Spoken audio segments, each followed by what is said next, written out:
public sector cuts! No ifs, no buts, no public sector cuts!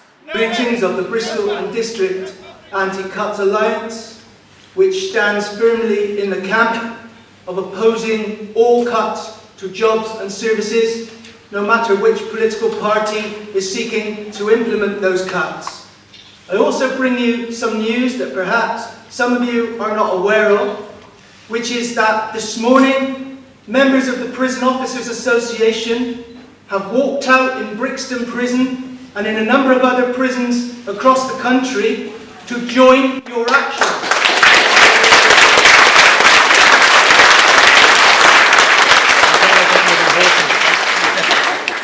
In doing so, they have broken the law, which states that they do not have the right to strike, and we wait with bated breath the response of Cameron and Clegg in terms of whether they will use the anti-trade union legislation to take on these men and women.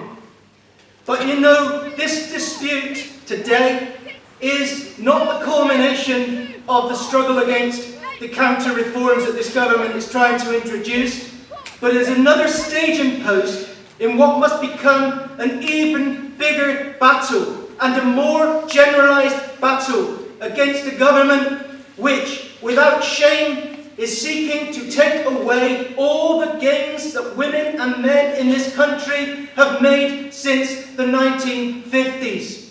It is a crying shame that some unions are not represented here today, but if you speak to members of those unions, whether in local authority, in hospitals, or in other parts of the public service, they are with us in spirit in their tens of thousands, because they understand that there are some battles you can't duck away from fighting. There are occasions when you stand up and fight, or all the gains that you hold dear for you, your family, your workmates and your class will be trampled into the mud. This is no ordinary government. This is a government of posh boys, it's true, of millionaires, it's true, but it's a government that is burning with the eager desire to take away from working people all those gains that the Tories in the 1980s did not manage to dismantle. We had then the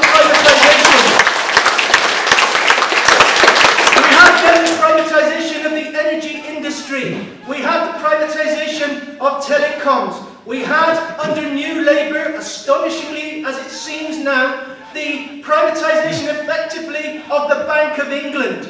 We had a culture in Britain in the 1990s where the people who supposedly run this country turned to the financial markets in the expectation that they had found a new gold mine in the derivatives, in the credit default swaps, in all the exotic instruments they had invented. Yes, they found a gold mine. The problem is, it turned out to be fool's gold, and we are paying the price for their crimes.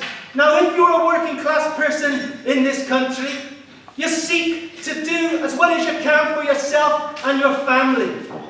What a condemnation it is that we're in the 21st century, and the reel of life is moving back, is rolling back. Our youngsters, some of whom are in this meeting today, will never know the living standards that their parents have enjoyed unless we fight and fight and fight again to repel these Tory marauders. What a scandal that young people are being tipped out of London into places like Stoke-on-Trent or Hastings where they can't afford the child benefit. Why doesn't this government and why doesn't the Labour leader Ed Miliband make it quite plain that we will take on these rapacious private landlords?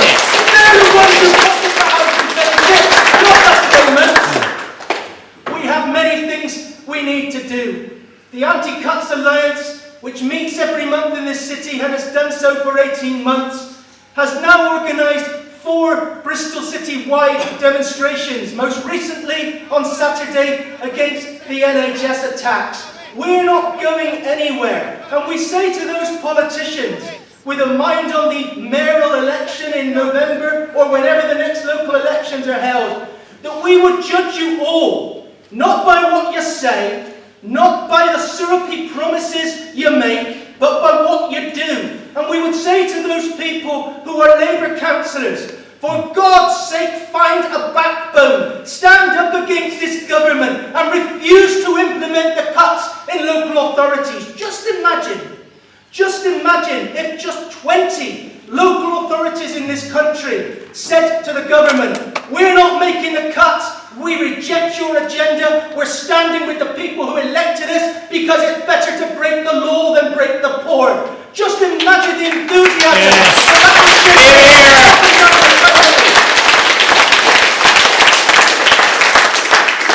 If you're rich in this country and you get away with paying your taxes, the government is understanding.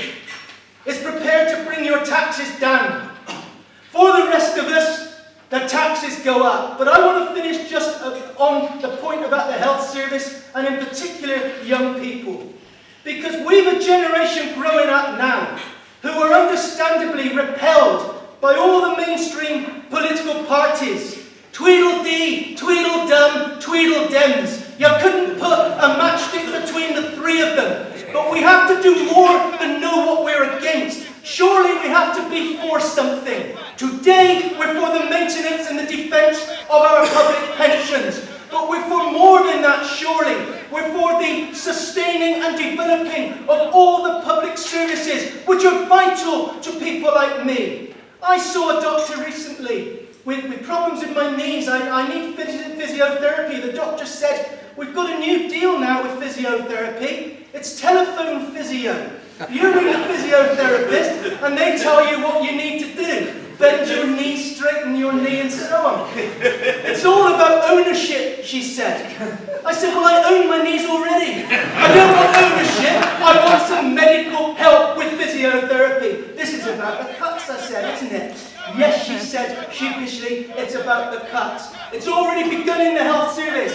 An 86-year-old woman in Leicester has been taken off of her GP's list and told to find a new GP because she's costing that practice too much money. Who'd have thought 10 years ago we'd have been in the situation where at the end of your life you're put on the scrap heap, literally, and forced to go around town hawking your medical records in the hope that a GP will take kindly on you. But the young people as well. We're talking about pensions.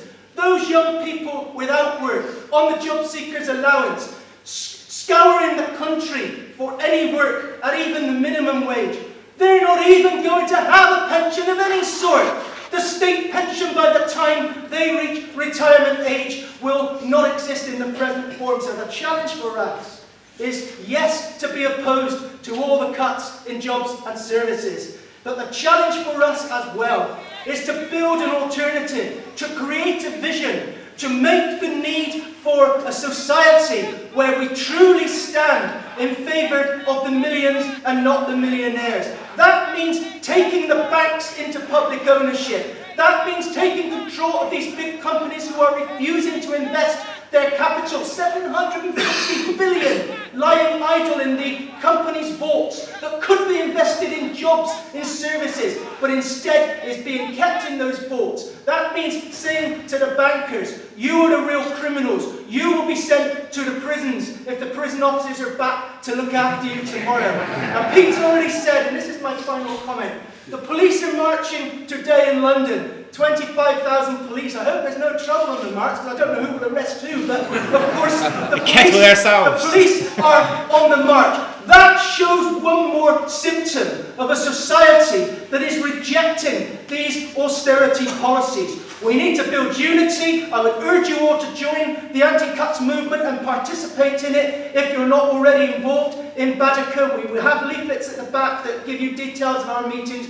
But remember that we are marching for a just aim here. We're marching for a society where those elderly people, where those young people, and where all those other people who are working to just try and get by can actually say to their children, yes, it will get better. We can't say that at the moment because everything is going backwards. But get rid of the Tories, put in place a government that's elected by and responsive to and accountable to the ordinary people of this country. A government that refuses to make cuts. A government that stands for the millions and not the millionaires. And then maybe we can stand up with dignity and say that the anti-cuts movement was a major milestone in the struggle to bring about a new 21st century, alongside our sisters and brothers in Greece, in Spain, and everywhere else, because we're all in it together. They're certainly not. We will triumph, and the energy that's been shown on these picket lines today is matched with the determination of all the trade union leaders to stand together and say to this government, you are a bunch of pygmies. Back into the dustbin of history with you. By the way, Francis Moore hasn't put his head above the parapet today. He's still probably picking up petrol somewhere. But Francis Moore and his ilk, they represent the past. What you represent today is the present, the best of the traditions of ordinary people to fight for their services, but more importantly, also the future. Thank you very much.